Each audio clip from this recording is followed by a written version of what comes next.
I've been asked to speak upon today is, I hope the slides are visible. It's managing risk of financial frauds from an internal audit perspective. So it's not about describing how frauds happen. That could be for some other day. It's about, as stakeholders, as custodians, how do we actually manage the risk of having to deal with frauds that are today so well, pervasive and prevalent and very much a part of our lives. So I'll begin with a regulatory framework because, and if I go back for a moment, if we talk about managing the risk of financial frauds, then we must put it within a boundary first, because unless we know what our boundaries are, it's impossible to be able to manage it. And what better, framework than the recent Companies Act 2013, and specifically the Section 447. Well, there are many other parameters or many other, flashpoints from which we can draw the definition of fraud. But the reason why I've picked this up is because, firstly, it is the statutory provision at the moment in vogue. And secondly, it actually encompasses all of it. I mean, that we all know that the Companies Act was passed after a lot of deliberations, after a lot of years of deliberations. And the essence of fraud as captured in the definition actually portrays what fraud is all about. So instead of going into the act and the provision itself, if we see what are the basic elements of fraud as defined in Section 447 of the Companies Act. So there has to be an act, omission, or concealment of facts. It has to be in person, or it can be in connivance. There has to be an intention to deceive, or injure interests, or gain undue advantage. The affected party could be either the company or any other stakeholder. It could be the shareholder, it could be the creditor, it could be anybody, the customer. And importantly, it's irrelevant as to whether any actual wrongful loss or gain has resulted. Now, I actually would want a very, it would be good to have an interactive audience. What would this audience feel? Which out of these elements would one consider to be the most important one in terms of identifying or in terms of specifying what fraud is actually? Can anybody volunteer to absolutely, on dot. Because you can have an act, you can do an act, it could be out of negligence. So is that fraud? It's not fraud. So, the issue of crime comes only when there's an intent. The Companies Act, the general commentators on the Companies Act today feel that the penalties are pretty rigorous under the existing circumstances, and we must not forget that we are a democracy.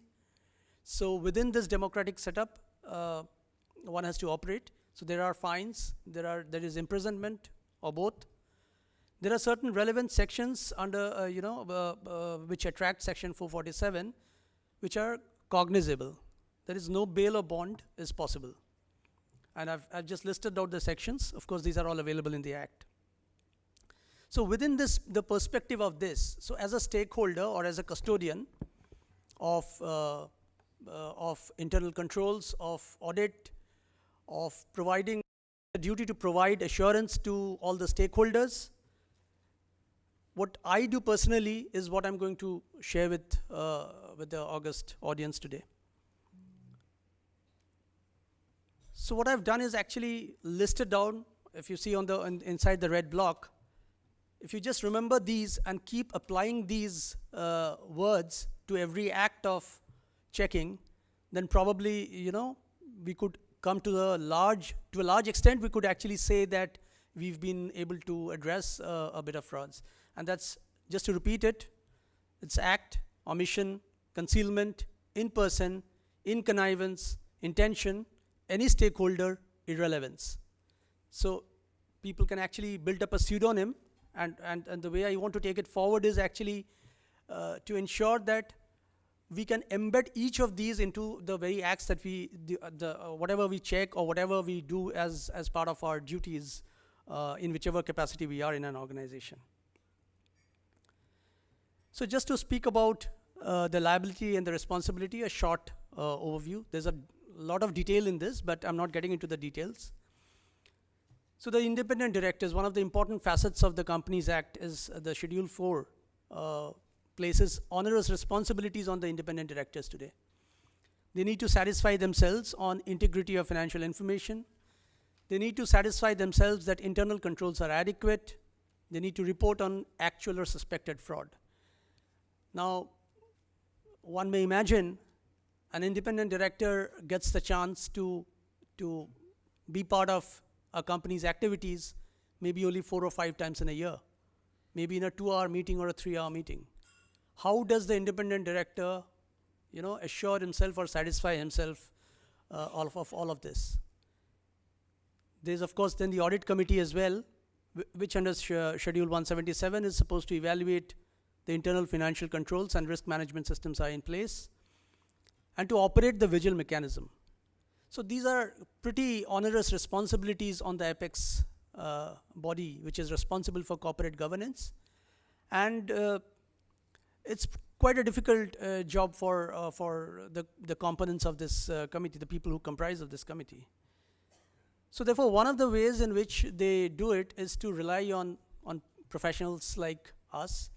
And many of you are aware, many of us would be making presentations to the board from time to time, and to assure them that yes, things are in order. So based on us, it's much easy, when we conduct things ourselves and take risk for ourselves.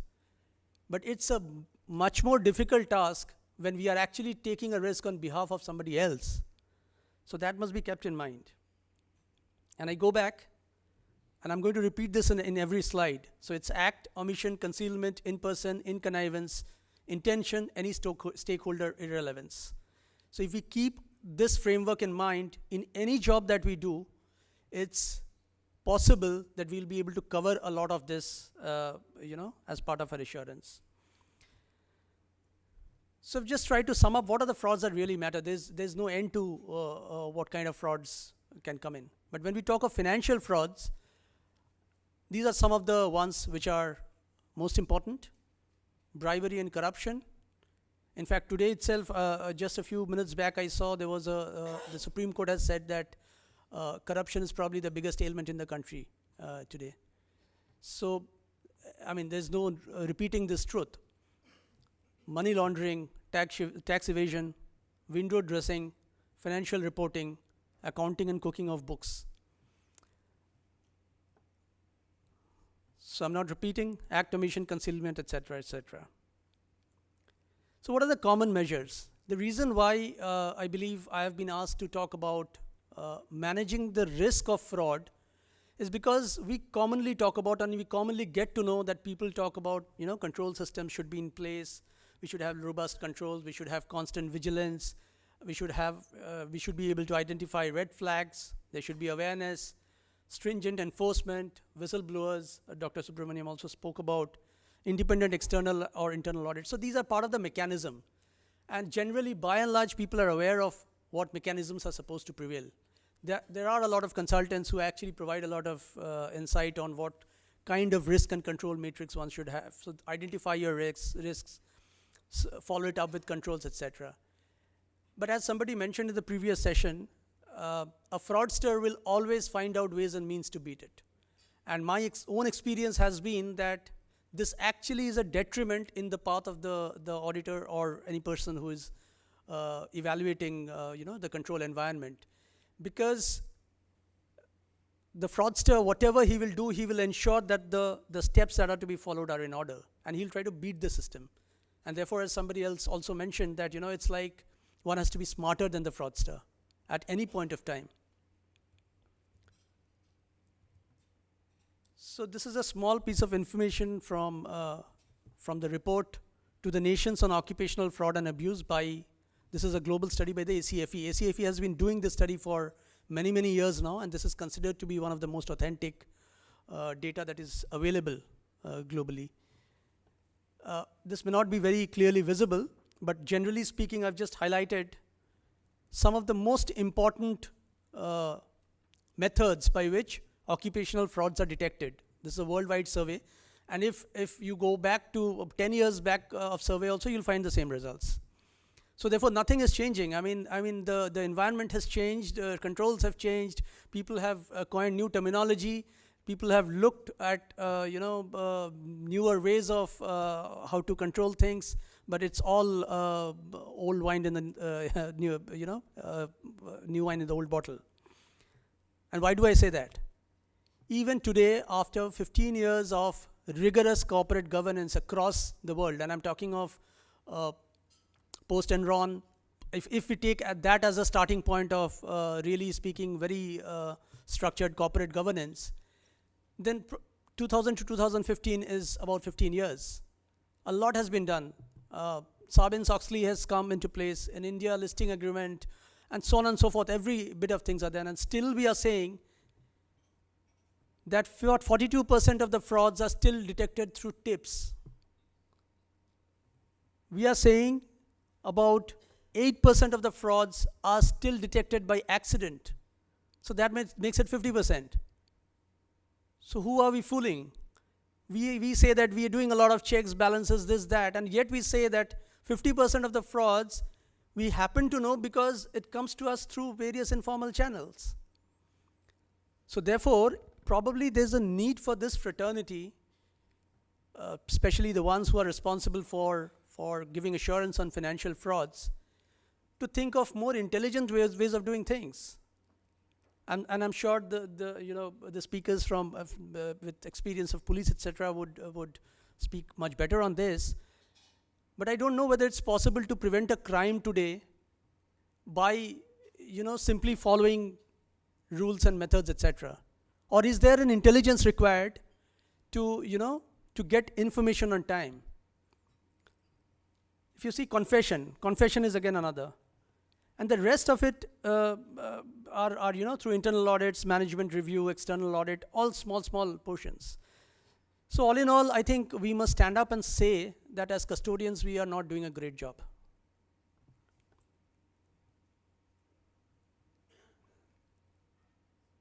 So my method of really looking at this problem of how do we manage the risk of frauds is basically to look at it subjectively.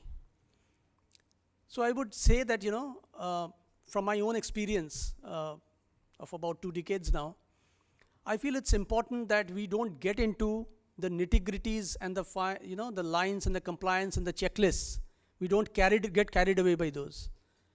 We try to read the motives, and we've seen, and we all agreed that intent was the most important thing. So when we do our assurance audits, etc., do we really, start with reading what could be the motives? So let's see.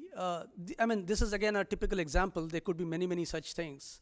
So what are the kind of fraud schemes? I would suggest that in order to be able to do an assurance study, one should first categorize the different kinds of frauds into different layers. Because you can't, all of these kind of layers are not addressed by a single solution.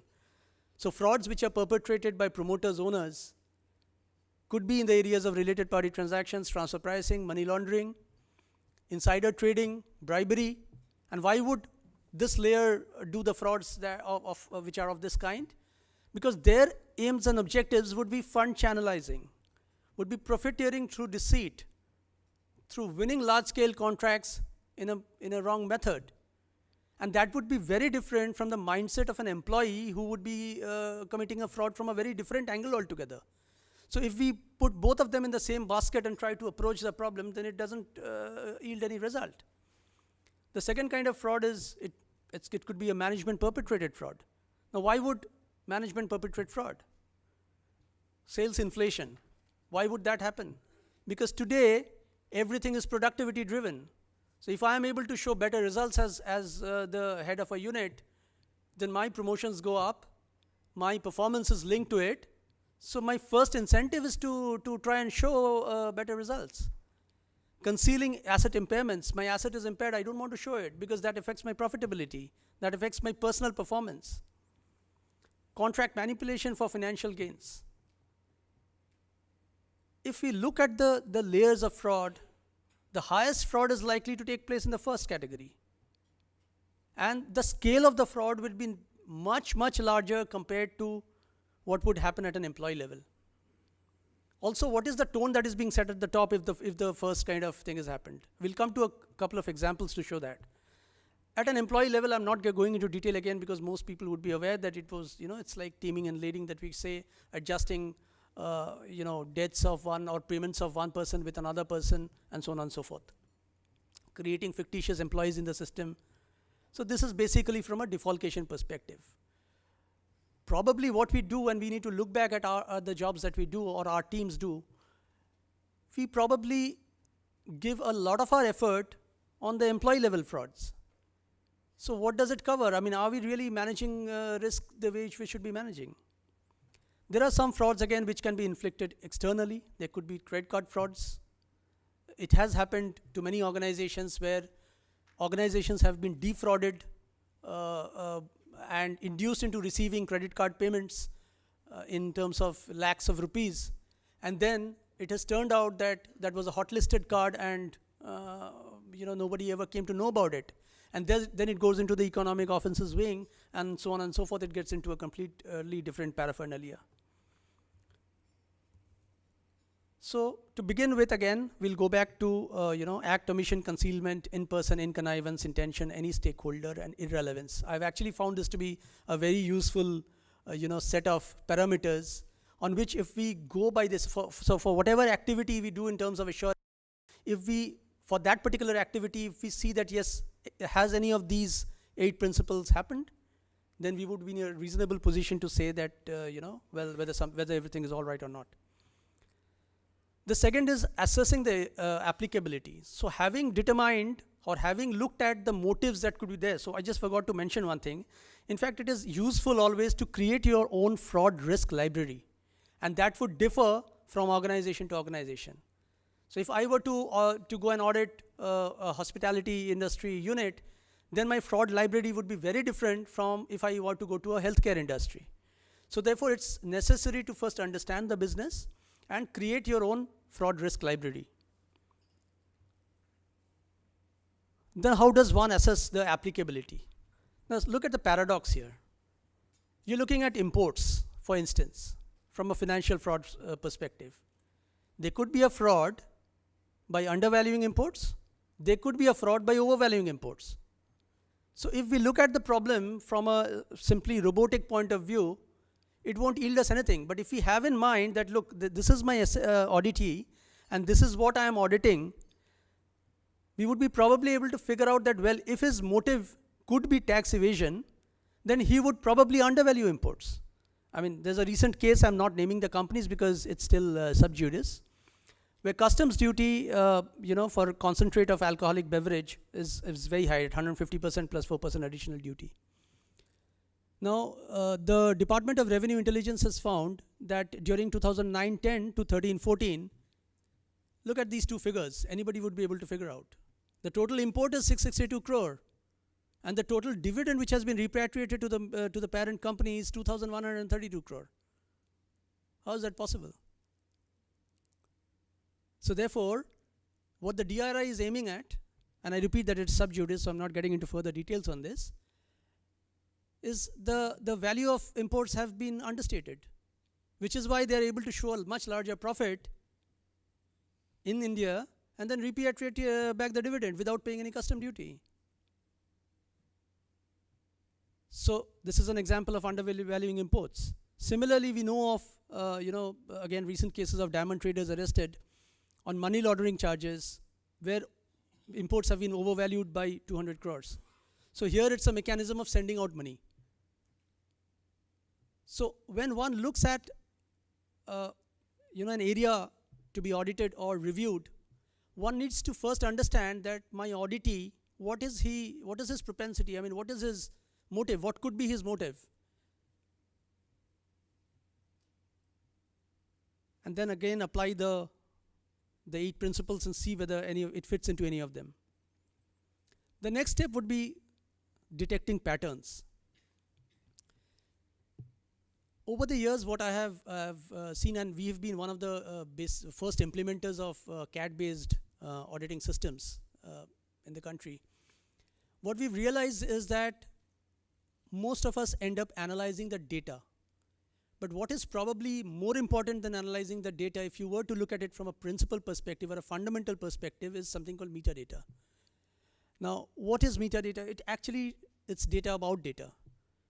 So when you're looking for attributes or metadata such as consistently missing data, if you find that in some given tables that you're auditing, you find one particular significant field which is consistently missing or the person is not filling up, you know that there is a reason why he's not doing it. So one must not just look at the data, and I'm sure most of the audience here have used Excel extensively, isn't it? So can anybody say, why do we use paste special instead of paste?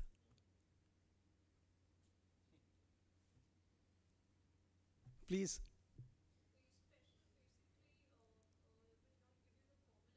That's right. So I want to hide the formula. I want the person to just see the result, not the logic behind the result. And why do I need to hide? If the reason is genuine, then it's fine. So some examples, one of this was an example. There could be another example, you have a lot of patient history available in hospitals. We have guest profiles available in the hospitality industry. Now, for instance, if you find that your company firewall is under constant unsuccessful login attempts through the guest Wi-Fi, for guests who are staying in the hotel, for instance, and I'm talking about this hotel because this is actually our industry.